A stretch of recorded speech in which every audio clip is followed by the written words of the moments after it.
What's going to happen now? I mean, he says he's going to find the cause of autism in this year, this calendar year. Well, first, Abby, he's been on the job for 90 days, a little less than 90 days. So I think that we should just give him the benefit of the doubt, don't you? No. Can I ask you? Hold on, one at a time. Hold on. That's exactly it. That's it. I mean, he just got here. Hey, the building already on fire.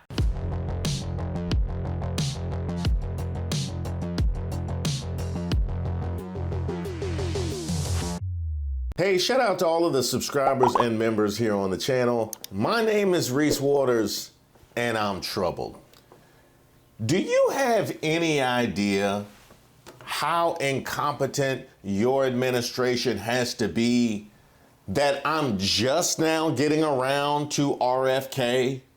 New York Times has an explosive story out today showing that Pete Hegseth, the Secretary of Defense, not only shared secrets about our strikes in Yemen in a signal group with the National Security Advisor and other cabinet members, but with his own family. Turns out he had a signal group chat he set up during his transition with his wife, his brother, his personal attorney, other aides, and was sharing the classified info about the Yemen raids with them at the same time as the other group. Not only are none of these people cleared to have this classified information, it was on his personal phone. Yes, folks, he was using his personal phone. Look, you've been following me, you know I've been saying for a while, there's no way that signal group chat was on a classified device or on a government phone, the way he was copying, pasting, and using it. I'm just now getting around to RFK. Do you have any idea how bad things have to be that I'm just getting RFK? That'd be like talking about cartoons of my childhood and just now getting around to He-Man. Huh? Masters of the Universe. I ain't never heard of that. I'm talking about He-Man right now. RFK admitted he was on heroin. Y'all thought that he was reading medical journals. No, he was in a knot. This man said they found a dead worm in his brain. And I'm just now getting around to him. I think it was a letter or a report that I heard this morning. I wish I could remember the source, but that there is a school system that's going to start making sure that first graders or even pre-Ks have A1 teaching, every year starting, that far down in the grades. And that's a wonderful thing. Kids are sponges. That is how wildly unfit this administration has been. And that's before we get to the point where apparently there is a teenager operating the White House social media account, and a prepubescent one at that. Either that or it's Elon Musk. Now, it's not like I haven't spoken about RFK before. There was the time that one of his campaign spokespeople admitted they were working to get Trump elected. There's no Biden voters in the House, right? Okay, good. Things, I guess, will change over time because you do have to only pick one candidate at the end of the day. But the Kennedy voter and the Trump voter, the enemy, our mutual enemy is Biden. If nobody gets to 270, then Congress picks the president. So who are they going to pick? If it's a Republican Congress? They'll pick Trump. So we're rid of Biden either way. Well, that aged pretty well, didn't it? Then there was the time that his whole family said to ignore him and invited Joe Biden to sit in his seat at the Kennedy reunion. The campaign touting the endorsement of 15 Kennedy family members, even though one of their own, Robert F. Kennedy Jr., is running against him as an independent. The best way forward for America is to re-elect Joe Biden and Kamala Harris to 4 more years. And then there was that time he told black people to ignore racism, like the Avengers. I remember crosses being burned when I was a kid against an anti-Catholic president. I was called a Mick, a mackerel snatcher, all these anti-Catholic slurs when I was a kid. But it never bothered me. And that's the kind of resilience that we want to give the black American children, so that they have so much confidence in their own future that when they do encounter the inevitable racism, that it will bounce off them, that they'll be, like the Avengers, they'll be immune to it. And while we're on the topic, did you guys see that Bank of America just announced a data breach? Hey, where you going? No, don't feel bad. Here's what's crazy. They didn't tell anybody for months. And that's not unusual. On average, it takes a company 277 days to report a breach. 277 days? Good Lord, that's a long time. You can clear out my account in 27 days. Your personal data could have been exposed months ago, and you're just hearing about it now. Now, wait a minute, because that would mean that I could be exposed right now, and I don't know about it. That's good information. That's good because I was trying to figure out how I was going to explain these charges to my wife, and you know what I mean. I'm gonna just send her it. You know what I mean. It's a breach. I wasn't down there. That's why it's a really important time to be talking about today's sponsor, Aura. Aura alerts me if they find my phone number, email, or social security number on the dark web, or if anyone tries to use that information to access my credit or bank accounts. And if they use it to access my bank account, my condolences. They give me up to $5 million in identity theft insurance. They also provide several other features to help keep you safe online inside of one convenient app. You can go to my link, aura.com/Reese Waters, to try 14 days for free. And that 14 days is significant because that is actually enough time for Aura to find out if any of your personal data is exposed. You'll learn about it before one of these companies are forced to notify you. The only thing most of these companies are going to do to help is to offer free credit monitoring. Yeah, after the fact. Yeah, I would like to report a robbery. You going to monitor the area. You think they're going to come back? Now, I get it. There's so many data breaches. Your social security number might as well be written on the inside of a porta potty. But if you haven't been the victim of fraud yet, I can tell you, you don't want them problems. Let Aura do the hard work for you. I personally can't leave myself and my family vulnerable to these data breaches. And if you don't want to either, you can go to aura.com/Reese Waters to try 2 weeks for free. And I want to thank Aura for sponsoring this video.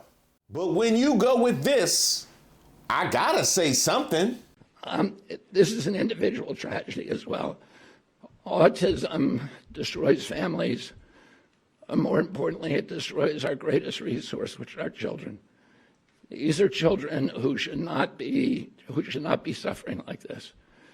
These are kids who, many of them were fully functional and regressed because of some environmental exposure into autism when they're 2 years old. And these are kids who will never pay taxes. They'll never hold a job. They'll never play baseball. They'll never write a poem. They'll never go out on a date. Many of them will never use a toilet unassisted. And we have to recognize we are doing this to our children, and we need to put an end to it. Now, there's a number of different ways to respond to this, but I thought I would let the CDC have the first word. The increases seen in various communities might be due to differences in availability of services for early detection and evaluation and diagnostic practices. Another reason for differences in prevalence could be whether children have insurance coverage or meet eligibility criteria for access to early intervention services. Most of the rise in autism is not a true rise of autism, but an increase in diagnoses and because of changes in diagnostic criteria. Now, who are you going to agree with? You know what I mean? There's the CDC and then there's dead worm guy. You know what I mean? Like who? That's rough. You know what I mean? That's rough. Now, does his family back him? Still no? How about no? Now, the autism community has come out pretty much in concert in opposition to RFK Jr.'s comments, but there's one in particular that I wanted to highlight, and that is Eric Garcia, a columnist for MSNBC, who writes, "I'm autistic and I work, and I made sure to let RFK Jr. know it." When Health and Human Services Secretary RFK Jr. took the lectern at the Hubert H. Humphrey building on Wednesday to fearmonger about a supposed autism epidemic, He said many dehumanizing things about autistic people, including these are kids who will never pay taxes, they'll never hold a job. And I made sure to park myself right in front of Kennedy for the news conference. And when he and his team called on me, I mentioned that I am autistic. I wanted to show America's most vocal proponent of the lie that there's a link between vaccines and autism, that my autism is not a tragedy. Of course, there are autistic people, including non-speaking autistic people and ones with intellectual disabilities who require significant support. Even so, they don't deserve Kennedy's awful rhetoric that describes them not as people, but as burdens. Kennedy's blanket characterization of autistic people not working and paying taxes is obviously false. However, the number of autistic people without work remains painfully high. Some studies show it could be around 38.5%. This does not factor in those who are paid below minimum wage. The irony is that President Donald Trump's administration has slashed grants to recruit autistic people into STEM jobs. Trump also grotesquely blamed diversity, equity, and inclusion programs for the plane crash over the Potomac in the first month of his presidency, and specifically cited a program by the FAA to hire people with intellectual disabilities. In short, the Trump administration seems focused on actively reducing the number of opportunities for disabled people, including those who are autistic. Hey, RFK Jr.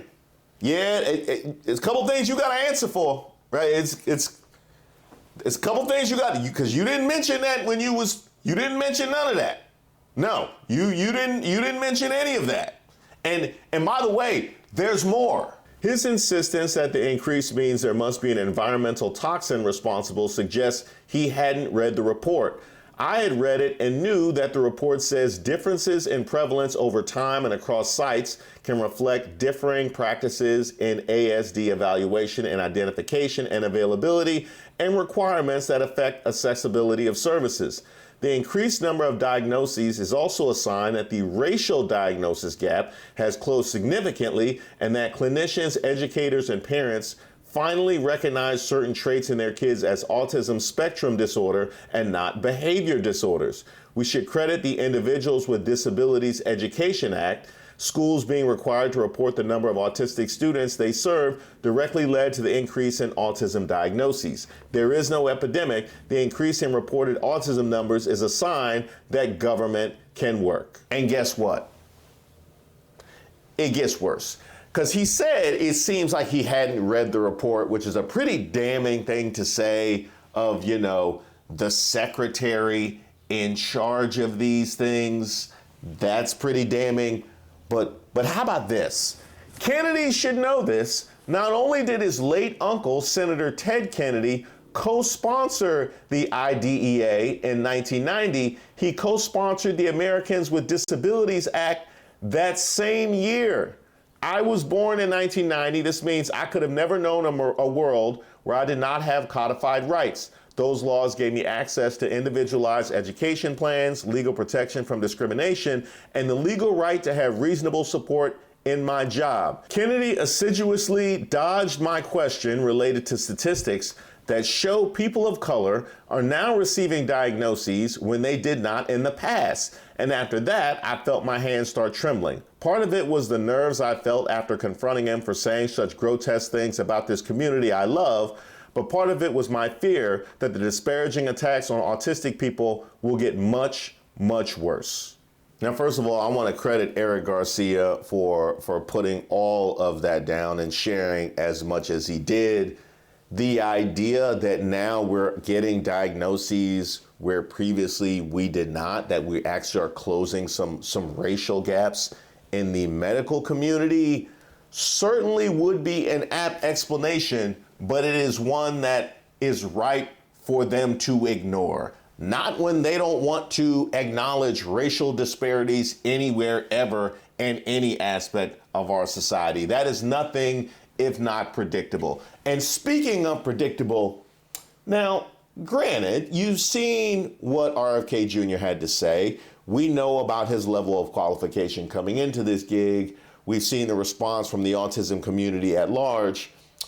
How do you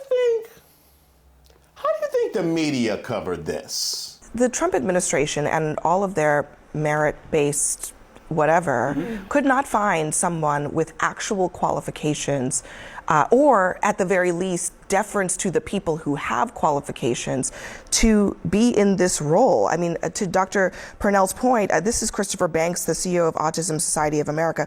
Claiming autism is, quote, preventable is not science-based. Autism is not a chronic disease, nor a childhood disease. It is a lifelong developmental condition. It is not an epidemic, nor should it be compared to the COVID-19 pandemic.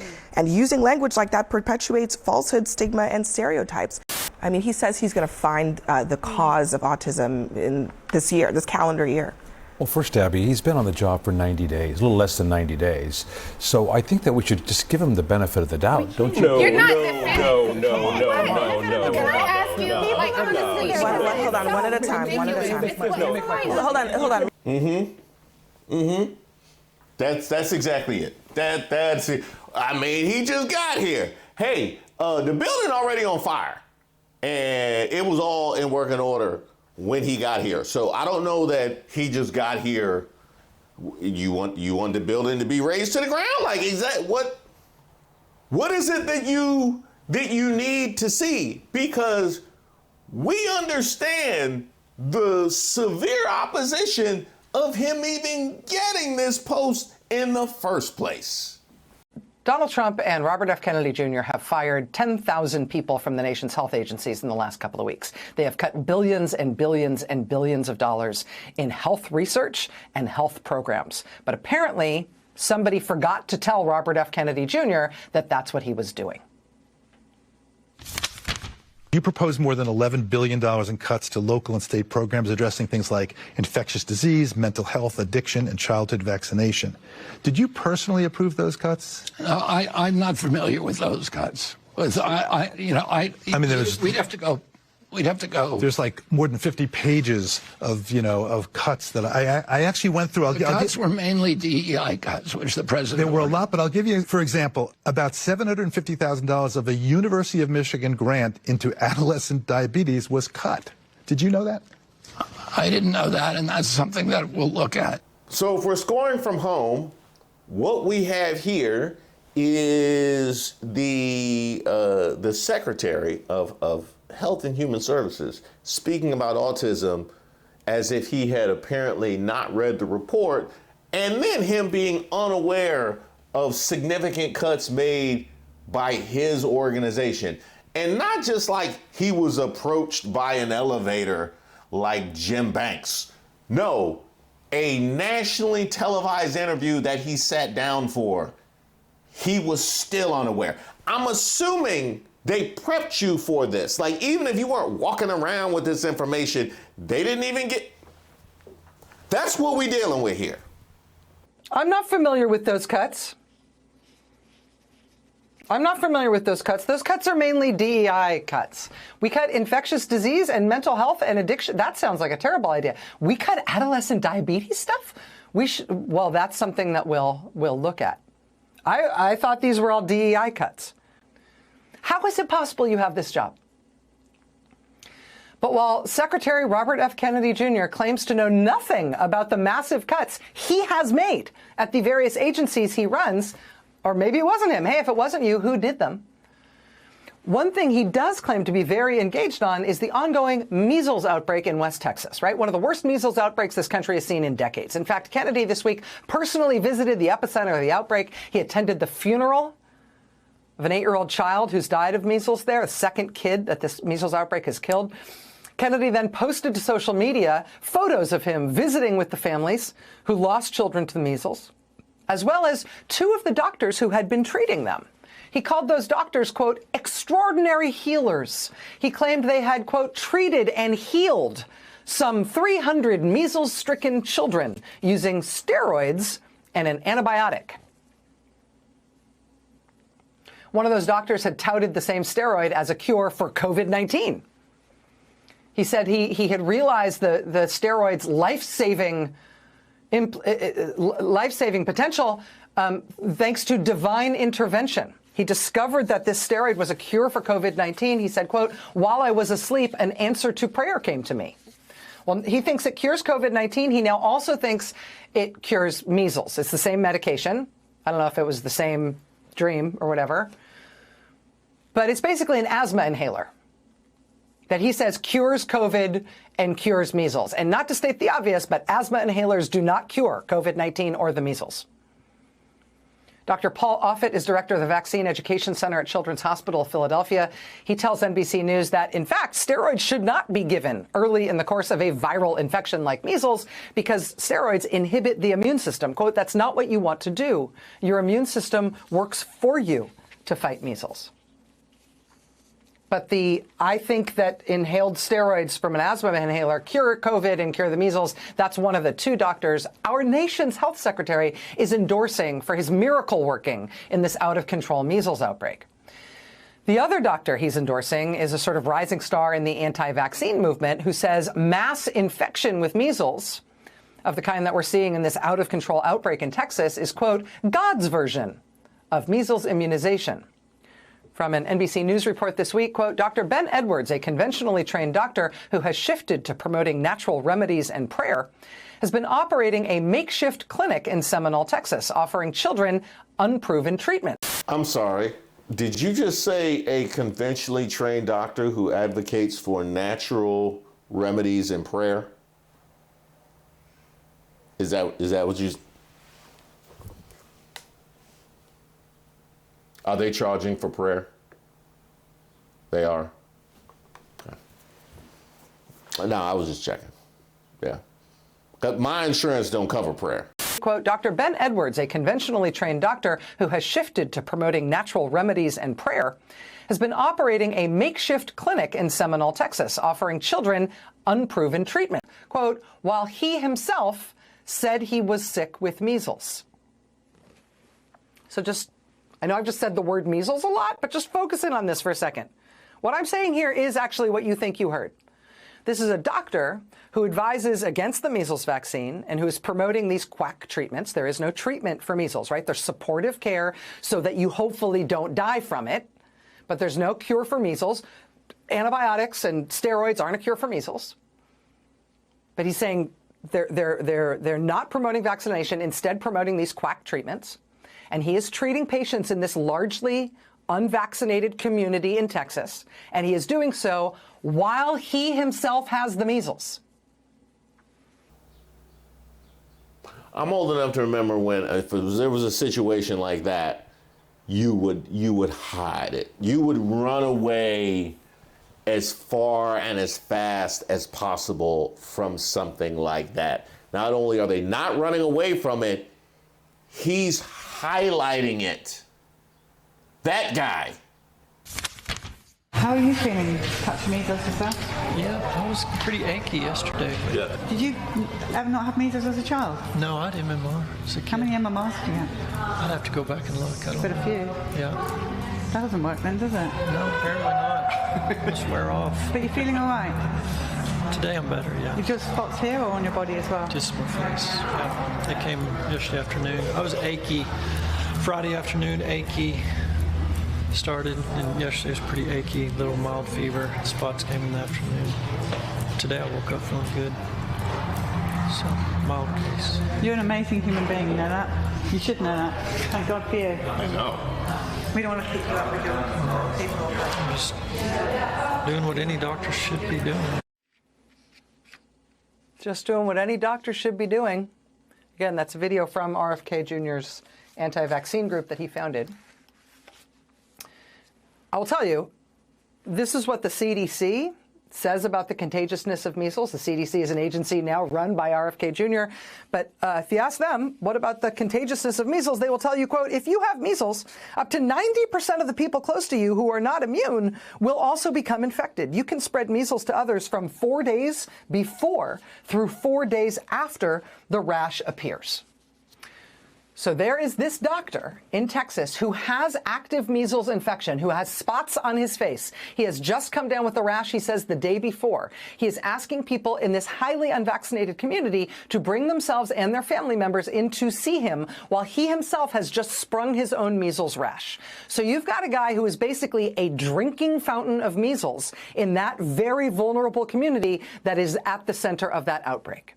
This is unfolding as Secretary Kennedy has forced out the nation's top vaccine regulator. You may recall that when Dr. Peter Marks quit a couple of weeks ago, he submitted a resignation letter that called out what he called RFK's misinformation and lies. In an interview with the Associated Press this week, Dr. Marks was more specific about the reason he left. There was a confrontation.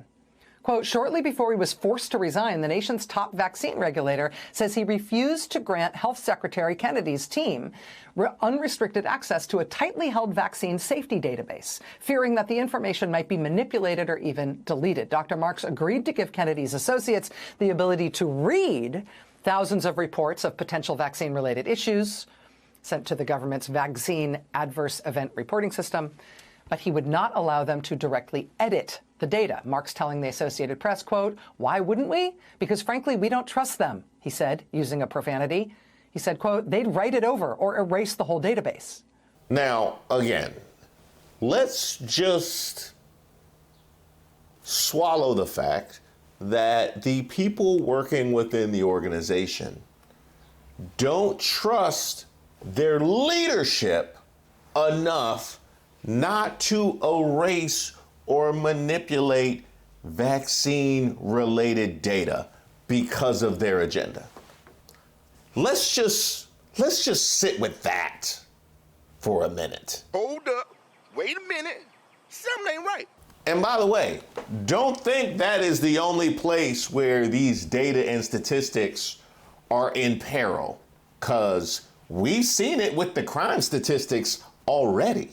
So the nation's top vaccine expert says he was pushed out of the U.S. government because he was trying to stop RFK and his allies from corrupting the nation's database on vaccine safety.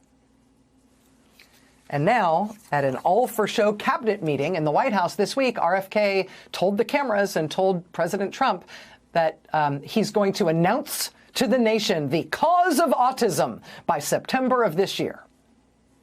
Now that he's pushed out the vaccine expert and gotten access to the vaccine safety database, and put an anti-vaccine crank in charge of the quote-unquote study he's going to do on the totally repeatedly debunked supposed link between vaccines and autism.